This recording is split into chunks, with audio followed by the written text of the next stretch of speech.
Nah, tak kenal maka tak sayang, maka izinkan saya membacakan sedikit kisah hidup Kak Adam ini.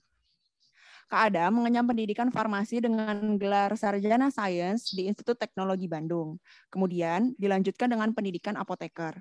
Tidak puas dengan menjadi apoteker saja, Kak Adam juga melanjutkan pendidikan Master of Business Administration atau yang biasa disingkat MBA. Dalam karirnya, Kak Adam pernah menjadi production pharmacist di perusahaan di Bandung, kemudian production supervisor di perusahaan di Cikarang, sebelum akhirnya bergabung bersama Merck Life Science sebagai Biopharm Process Solution and Integrated Pharma Solution Sales Specialist, lalu di Account Manager, sebelum akhirnya menempati posisi sebagai Country Sales Manager Merck Life Science. Oke, tanpa perlu berlama-lama lagi, mari kita panggil Kak Adam sebagai pembicara serta narasumber pada sore hari ini. Pada Kak Adam, waktu dan layar kami persilahkan. Selamat sore semuanya. Sore. Apa kabar? Semoga salam sejahtera. Assalamualaikum warahmatullahi wabarakatuh. Semoga sehat selalu semua di sana, adik-adik sekalian. Saya panggil adik-adik aja. Saya akan share screen untuk memulai diskusi sharing saya hari ini. Oke, jadi terima kasih dari teman-teman merek juga dan teman-teman di SOS Children's Village sudah menominasikan saya untuk menyampaikan mengenai ilmuwan di balik vaksin. Jadi nanti di sini saya akan menyampaikan bagaimana sih kerja si orang-orang ilmuwan itu menciptakan vaksin sampai jadi vaksin sehingga bisa dipakai atau didistribusikan untuk kita semua. Sebelum saya lanjutkan, saya akan memperkenalkan diri saya dulu. Tadi sudah disampaikan oleh Mbak Maria sama Mbak Tika bahwa saya juga S1 di jurusan farmasi, kemudian melanjutkan profesi apoteker, dan kuliah S2 itu setelah 7 tahun kemudian saya ikut MBA di ITB. Sebenarnya banyak yang bilang saya nggak kreatif karena alma maternya cuma satu gitu kan. Kalau teman-teman saya S1-nya di ITB, nanti profesinya ngambil di UI, S2-nya ngambil di UGM, jadi punya 3 alma mater gitu kan. Jadi mungkin nanti di sini adik-adik di sini barangkali nanti kalau mau melanjutkan lagi biar punya alma mater banyak, ya nanti S1, S2, S3 dan seterusnya bisa memilih ke universitas-universitas yang lain. Terus kenapa sih saya milih farmasi gitu kan ceritanya? Dulu waktu zaman saya dulu tuh ada namanya UMPTN. Jadi waktu setelah saya lulus SMA itu nggak ada bengong, nggak ada kerjaan, nongkrong di depan TV. Kemudian saya ngeliatin tuh iklan-iklan yang ada di TV. Ini kok ada kosmetik, ada obat-obatan, ada makanan, ada minuman gitu kan. Kok lama-lama makin banyak gitu kan. Saya total itu sekitar lebih dari 75% itu iklan yang muncul di TV itu dari itu. Makanan, kosmetik, obat-obatan gitu. Kira-kira jurusan apa sih yang bisa cover dari 3 ini nih gitu. Kelihatannya kok kayak menjanjikan sekali gitu. Akhirnya muncullah ide, oh iya kayaknya sepertinya ibu saya pernah bilang gitu kan, farmasi itu sepertinya yang paling tepat untuk cover ke 3 ini nih yang paling banyak muncul di iklan di TV gitu. Akhirnya saya putuskan masuk ke farmasi.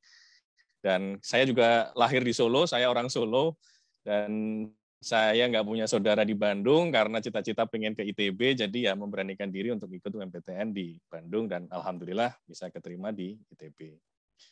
Terus pengalaman kerja saya, jadi saya pernah bekerja di industri farmasi selama hampir 7 tahun, di pabrik farmasi, mulai bikin sirup, bikin obat liquid yang dipakai untuk di luar, terus kemudian obat tablet, terus obat suntikan, itu semua hampir semua sediaan farmasi sudah pernah saya lakukan selama pengalaman saya di industri farmasi. Dan kemudian ada opportunity untuk kerja di merek, saya memulai di merek, tadi sudah disampaikan Mbak Maria sama Mbak Tika, saya mulai dari awal sebagai sales spesialis, hingga sekarang menjadi Country Sales Manager untuk bisnis bioprocessing di Life Science di Merck. Di luar kerja, saya suka main musik, saya suka nyanyi-nyanyi, walaupun nggak jelas, saya suka bikin Instagram saya juga penuh isinya nyanyi-nyanyi saya yang nggak jelas gitu kan. Jadi nanti adik-adik kalau mau follow Instagram saya sekalian promosi ini. Saya juga suka nyanyi-nyanyi lagu-lagu, sama anak-anak juga suka nyanyi. Saya juga suka melukis, saya suka gambar, terutama cat air. Di sini saya juga cat air karena saya suka Liverpool, saya paling suka gambar-gambar ini pemain-pemain bola, terus beberapa karakter-karakter di TV, di film atau di game. Nah, selain itu aktivitas di luar sama anak-anak, kita sangat senang sekali berenang. Jadi apapun itu semua berenang. Jadi sampai anak-anak saya itu pokoknya kalau apapun itu pergi harus ada kolam renangnya gitu. Paling enggak mereka pengen berenang dan nyebur ke air. Gitu. Selain itu saya juga aktivitas yang lain outdoor. Itu banyak kegiatan, ya salah satunya naik gunung atau rock climbing di atas, seperti yang kita lakukan ini di Purwakarta juga, di kota tempat tinggal saya. Nah, sekarang mengenai profesi dan peran saya. Jadi, sebagai country sales manager di Indonesia, saya membantu mengembangkan bisnis bioprocessing di Indonesia.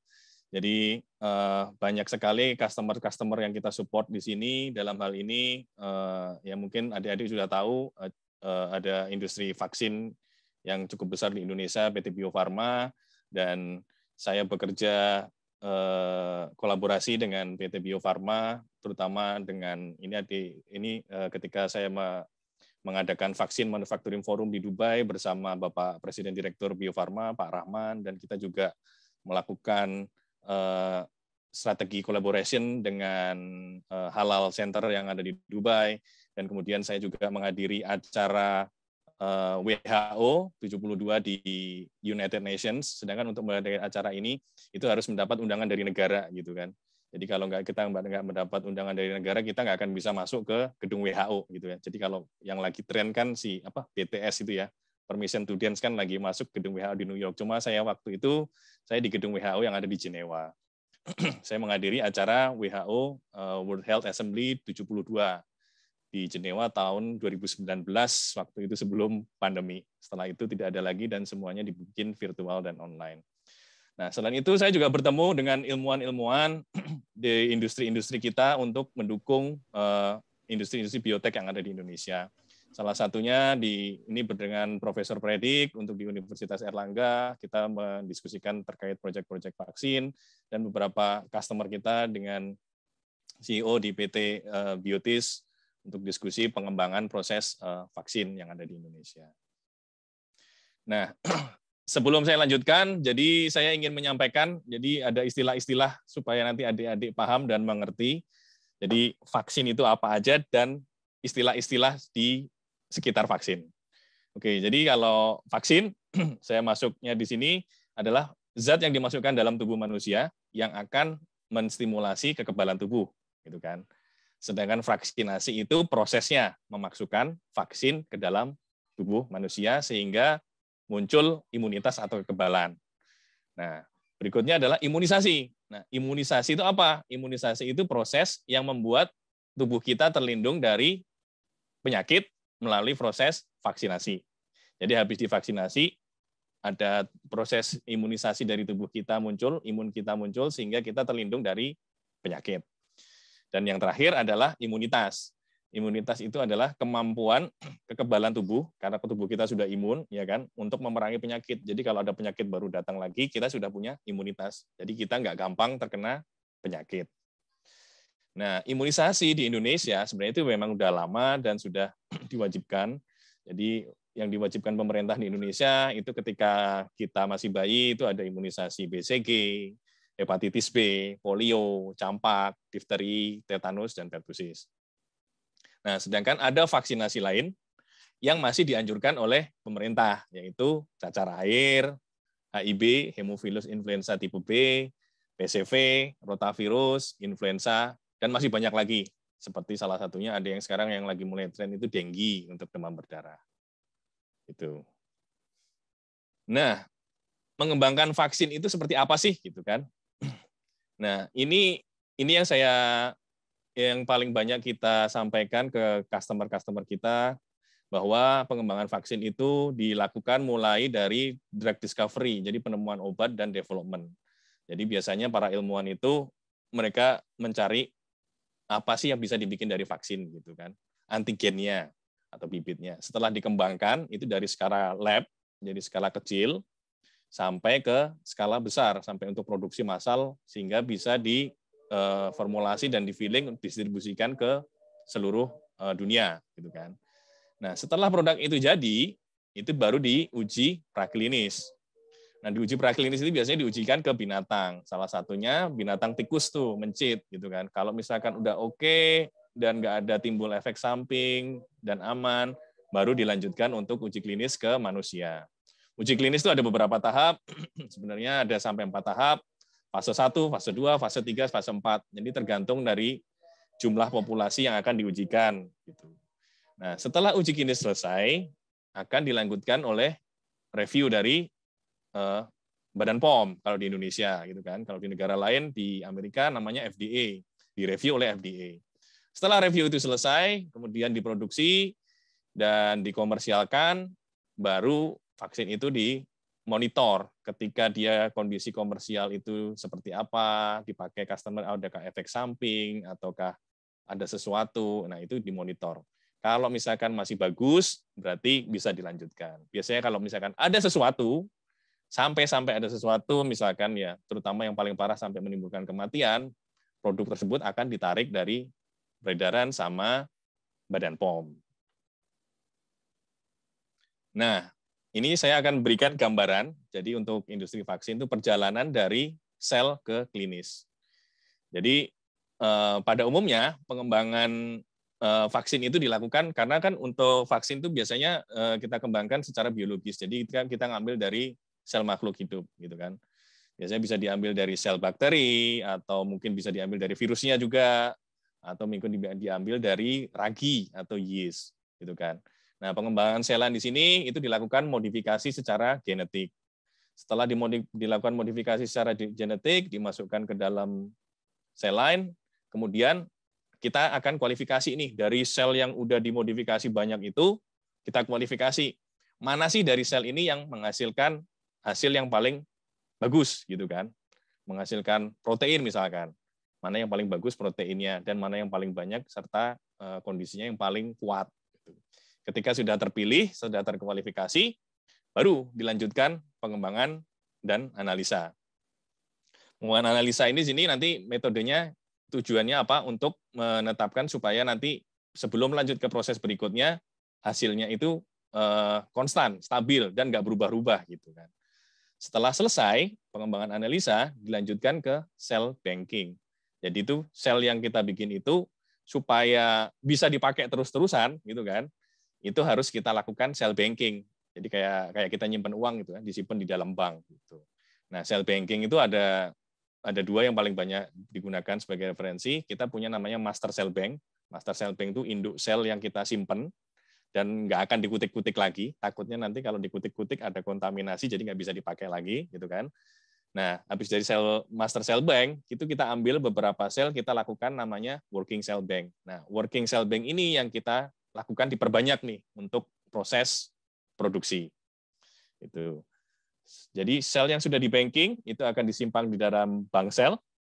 Kemudian dilakukan pengembangan proses upstream downstream, nanti akan saya jelaskan lebih detailnya lagi. Jadi kayak proses dikembangkan ke dalam bioreaktor, kemudian dimurnikan sampai kita dapat proteinnya atau antigennya yang dapat menimbulkan imunitas, menyebabkan imunitas. Nah, setelah itu dihasilkan substansi obat, kemudian diformulasi, gitu kan. Kenapa sih formulasi, gitu kan? Formulasi itu artinya kalau kita sudah dapat selnya, itu gimana cara memasukkan sel ini ke dalam tubuh manusia, itu kenapa sehingga diperlukan namanya formulasi, gitu. Jadi makanya kan kalau obat-obat itu ada yang obat tablet, formulasinya dalam bentuk tablet, diminum lewat oral, lewat mulut, gitu kan. Terus diformulasi dijadi injeksi, itu dimasukkan ke dalam pembuluh darah atau di dalam otot, gitu kan. Nah, sedangkan untuk vaksin ini ada banyak metode distribusinya, formulasinya, tapi yang paling banyak diberikan itu dalam bentuk injeksi. Nah, biasanya pengembangan formulasi dilakukan bentuk injeksi, ditambahkan apa aja supaya si protein atau si antigen tersebut bisa stabil dan kondisinya nggak terganggu, gitu. Setelah formulasi itu kita buat sampai jadi sediaan yang bagus, dilanjutkan produksi obat secara CPOB, cara pembuatan obat yang baik secara massal. Kemudian harus sesuai dengan aturan dari pemerintah, Badan POM, Regulatory Compliance, dan dilakukan uji stabilitas. Jadi sebelum di market itu harus disimpan dulu nih, uji stabilitas dulu. Kalau misalkan dia nggak stabil dalam suhu segini, kita harus lakukan perbaikan lagi. Mungkin ada something wrong atau yang salah di formulasinya. Setelah uji studi stabilitas ini selesai, baru dilanjutkan ke uji klinis. Jadi makanya ada uji klinis tahap 1, uji klinis tahap 2, tahap 3, dan seterusnya baru komersial. Jadi biasanya yang diumumkan di Badan POM itu biasanya sudah selesai uji klinis dan siap untuk digunakan atau dikomersialkan.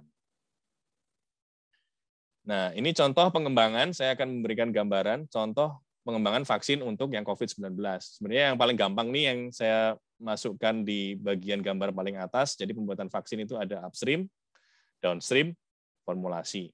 Di upstream itu tadi dari sel tadi diperbanyak dengan menggunakan bioreaktor, ya kan?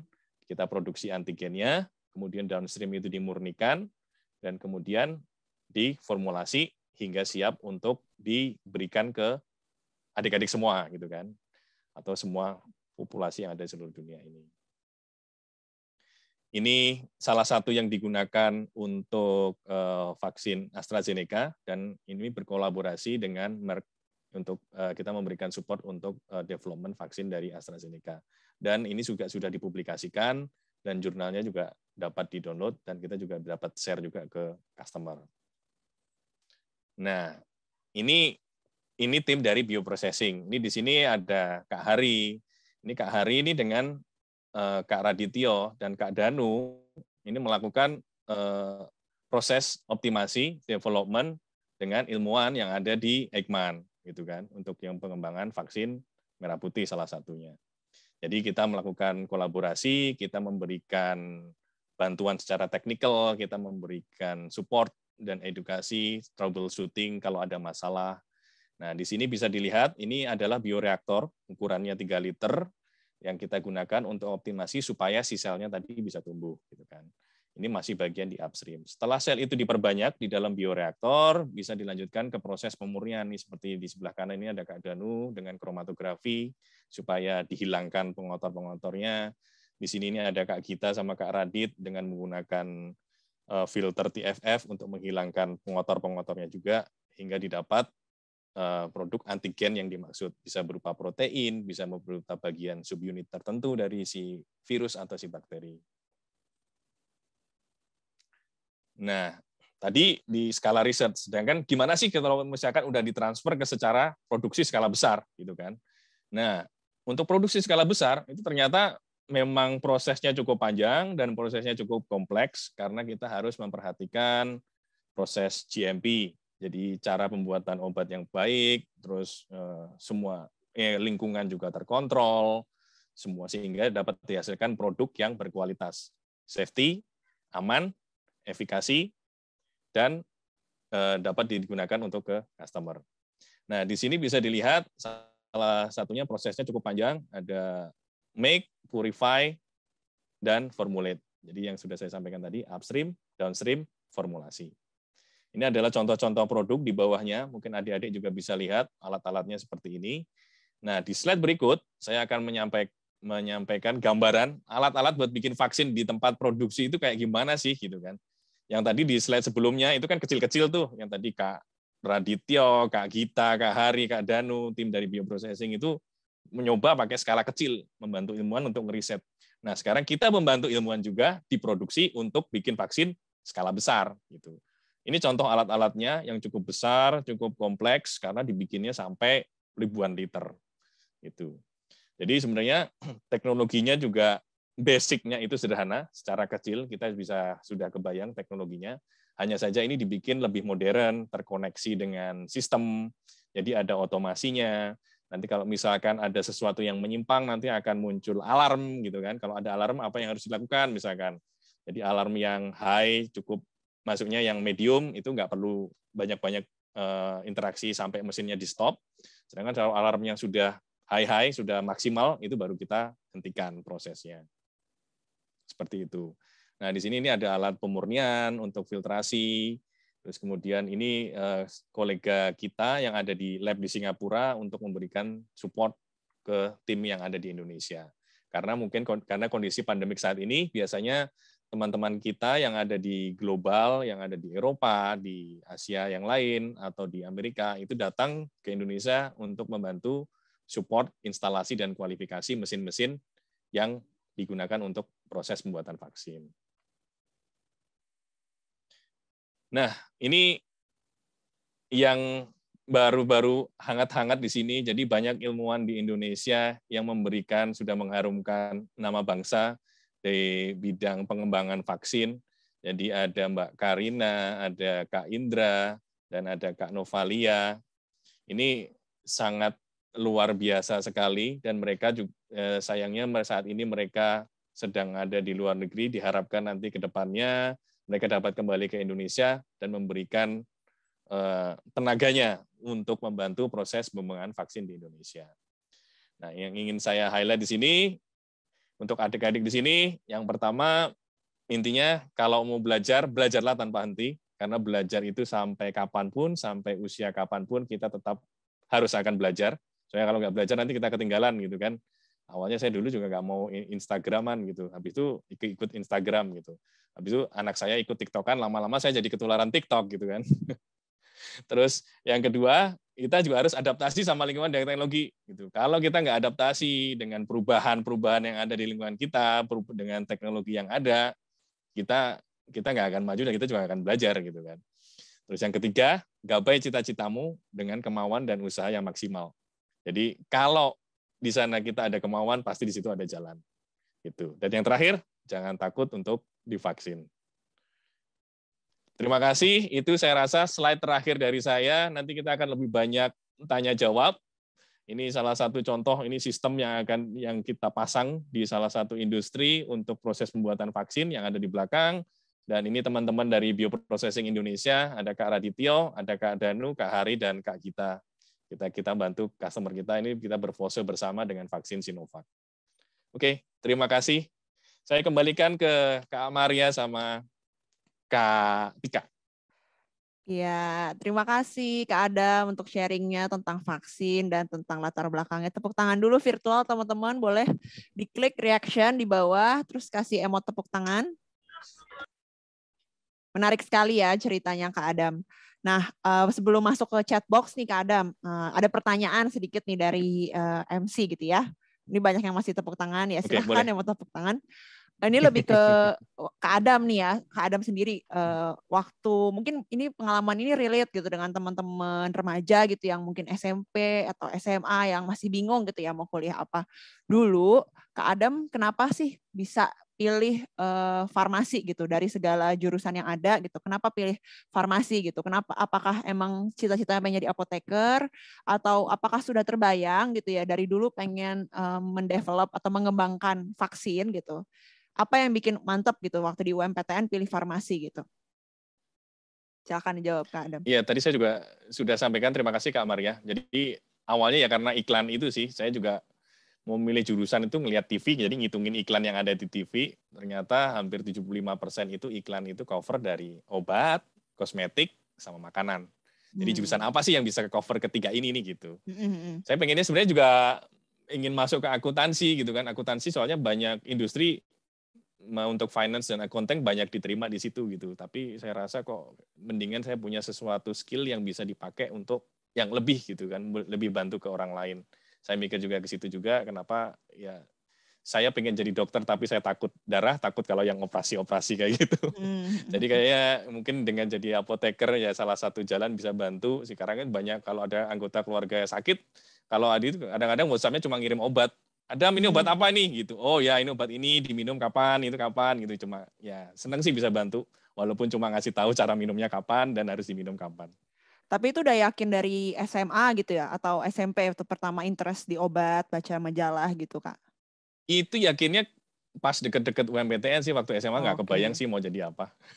Oke, jadi take away message-nya buat teman-teman remaja SOS atau remaja yang lain yang masih bingung mau kuliah apa tuh nggak apa-apa gitu ya Kak Adam ya, deket-deket UMPTN, deket-deket tes kuliah baru yakin tuh nggak apa-apa ya. Ternyata ada aja jalannya gitu ya Kak untuk sampai ke posisi yang sekarang gitu ya. Ya, nah oke, sekarang ternyata udah banyak nih Kak pertanyaannya. Saya pilih satu dulu ya. Ini boleh. Pertama dari Putu Dewi Agustini dari Bali. Pertanyaannya, misalnya kita itu vaksin 2 dosis. Apa akibatnya jika dosis kedua tidak diberikan dan bagaimana efeknya kalau dosis yang diberikan berlebihan? Jadi ada 2 pertanyaan tuh Kak. Silakan. Oke, jadi kalau sebenarnya vaksin untuk COVID-19 itu nggak hanya 2 dosis sih, ada juga yang 1 dosis. Jadi ada beberapa manufakturer itu mereka desain untuk 1 dosis. Tapi cuma yang ada di Indonesia saat ini kita semuanya 2 dosis.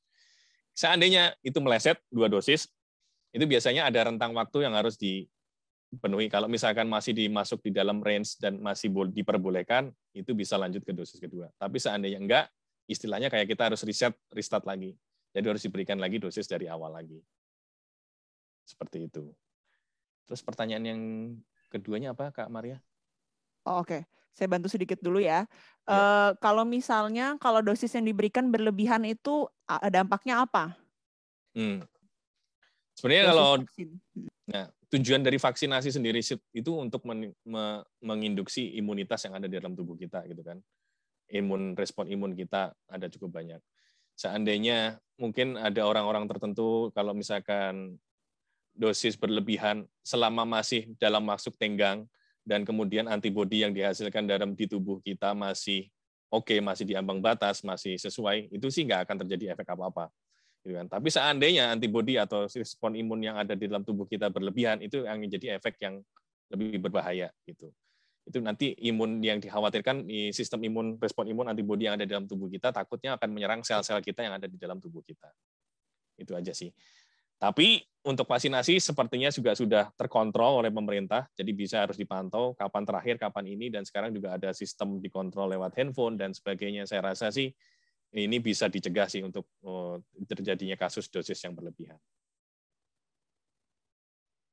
Oke, luar biasa sekali ya jawaban dari Kak Adam. Nah, udah ada nih Kak pertanyaan berikutnya dari Kak Happy di Jogja. Pertanyaannya itu, kenapa sih Kak vaksin COVID-19 itu diberikannya melalui injeksi? Kenapa tidak dibuat dalam bentuk kapsul saja supaya yang beralasan takut suntik tetap bisa dapat vaksin? Oke Kak, silakan. Iya, pertanyaan yang bagus.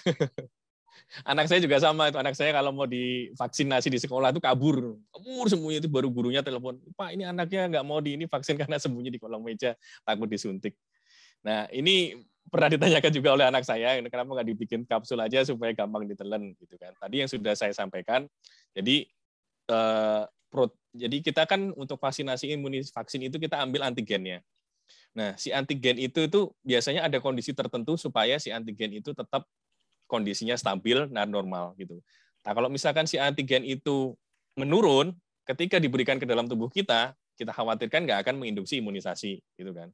Tapi kalau kondisinya bagus ketika kita berikan di tubuh, dia akan menimbulkan imunitas tubuh. Nah, kenapa di dalam injeksi dan untuk vaksin COVID-19 contohnya, itu injeksinya disimpan di dalam box lemari dingin gitu kan. Suhunya ada yang minus 60, ada yang minus 10 gitu kan. Supaya si antigen ini, si protein ini itu tetap terjaga gitu. Dia nggak turun kualitasnya gitu. Nah, hanya sayangnya untuk kalau disimpan dibikin dalam bentuk kapsul, itu kan perjalanannya beda nih dibandingkan disuntik ke lengan gitu kan. Itu pemberian ke lengan itu karena dia mungkin ada larut lemak sehingga bisa masuk ke dalam tubuh. Tapi kalau dalam kapsul itu perjalanannya panjang, nanti lewat tenggorokan, nanti masuk ke usus, dicerna dulu, prosesnya lama, nanti lewat ke hati, nanti kena enzim-enzim pencernaan gitu kan. Itu mungkin kalau untuk obat masih memungkinkan, tapi sejauh ini kalau untuk vaksin dalam bentuk kapsul sepertinya masih belum ada, tapi kalau bentuk sediaan lain kayak patch di kulit itu juga sudah ada. Wah, jadi iya. Kenapa nggak dibikin itu supaya si antigennya tetap stabil dan tidak turun kualitasnya. Oke, mungkin ini pertanyaannya emang personal kali ya buat Happy, mungkin Happy takut disuntik gitu ya. Jadi dia nanya gitu. Ya, tapi jawabannya itu ya Happy ternyata nggak bisa karena kurang stabil. Semoga menjawab ya Happy. Kita lanjut ke pertanyaan berikutnya dari Sally Candika di Bogor. Terima kasih Kak Adam atas ilmu yang disampaikan. Saya ingin bertanya, dari seluruh step panjang pembuatan vaksin, umumnya berapa lama satu jenis vaksin dapat diciptakan mulai dari step pertama hingga akhir? Selain itu, pertanyaan kedua ini ya Kak, pembuatan vaksin sudah pasti membutuhkan kolaborasi dari berbagai prinsip ilmu, tidak hanya farmasi.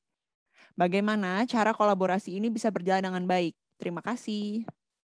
Jadi yang pertanyaan berapa lama, yang kedua bagaimana bisa berkolaborasi dengan baik? Begitu Kak, silakan. Oke, terima kasih Adik Sally Candika. Jadi pembuatan vaksin itu pada umumnya kalau normalnya sih bisa sampai puluhan tahun ya. Puluhan tahun. Jadi kayak vaksin denggi aja ya, vaksin denggi itu vaksin demam berdarah. Sebenarnya penyakit demam berdarah itu udah dari zaman kolonial yang lama ya, udah tahun 1900 penyamuk demam berdarah juga udah ada gitu kan.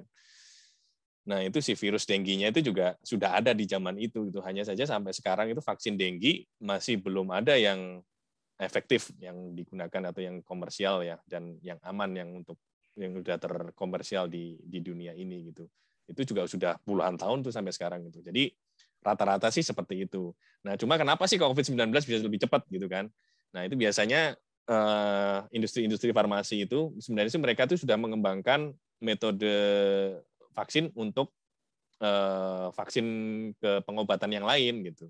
Tapi karena ada pandemi, karena platformnya ini bisa dibikin juga untuk COVID-19, jadi bisa dibelokkan lagi, dibikin untuk ke COVID-19. Gitu. Nah, pembuatan vaksin memang butuh kolaborasi dari semua prinsip ilmu, jadi nggak cuma farmasi, betul, dan semua prinsip ilmu itu juga banyak digunakan, jadi nggak cuma farmasi, biologi, fisika, termasuk engineering pun juga gitu. Tadi kan kita juga ada alat-alat mesin yang cukup besar gitu kan.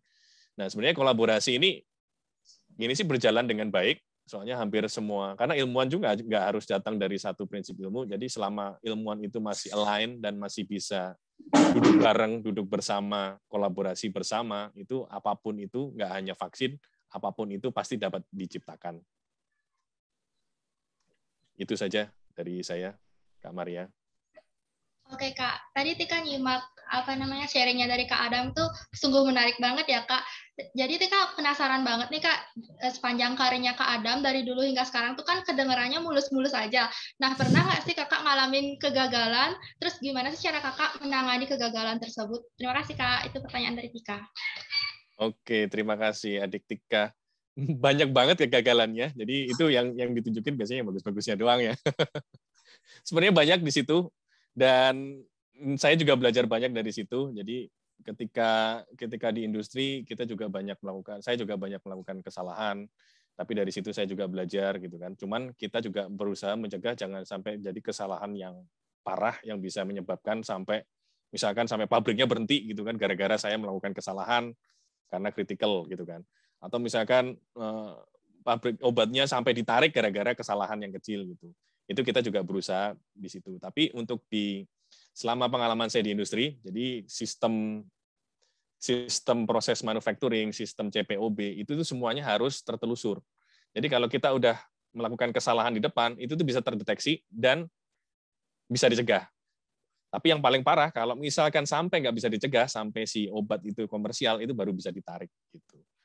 Nah, sebenarnya pengalaman saya juga banyak melakukan kesalahan di sana, saya juga banyak belajar, dan selama ini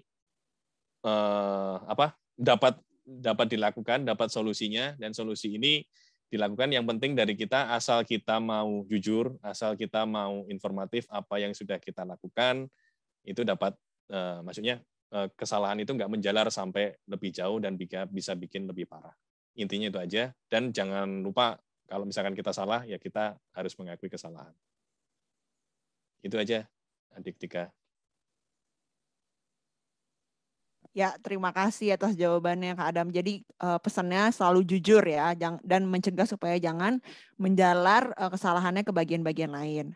Nah, kebetulan nih pertanyaannya banyak soal vaksin, teman-teman. Jadi kalau misalnya mau tanya hal lain tentang Kak Adam juga boleh ya. Misalnya karirnya Kak Adam, atau pengalamannya Kak Adam di lab, atau pas keluar negeri itu boleh banget. Nah, ini salah satu pertanyaan yang masih soal vaksin nih ya. Kita kan juga bisa menjadi sarana tangkal hoax ya, ini bersama salah satu orang yang mengembangkan vaksin gitu ya, Kak Adam sebagai salah satu orang yang mengembangkan vaksin. Ini dari Ita di Flores.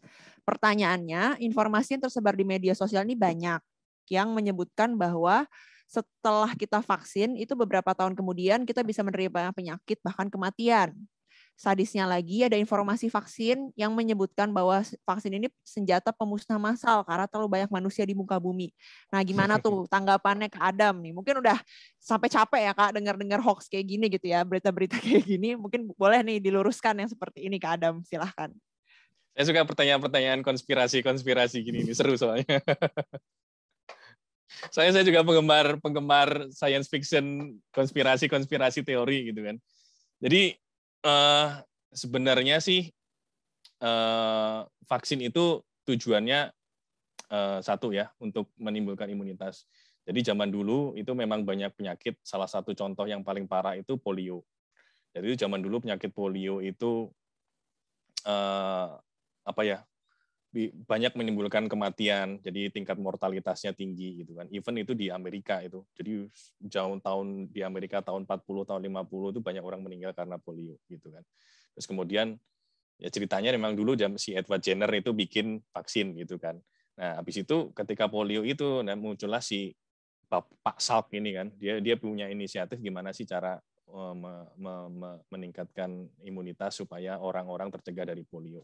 Itu tuh dari tahun 50 sampai sekarang pun itu penyakit polio di seluruh dunia itu masih tinggi gitu. Namanya tujuannya untuk itu.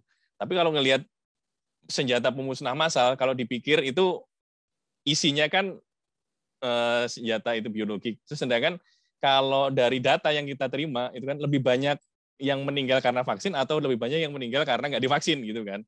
Jadi kalau misalkan contohnya COVID nih, itu kan waktu itu memang tingkat mortalitasnya tinggi, tingkat kematiannya tinggi, tapi kita nggak tahu, waktu itu kan memang vaksinasi di Indonesia itu masih belum setinggi sekarang gitu kan.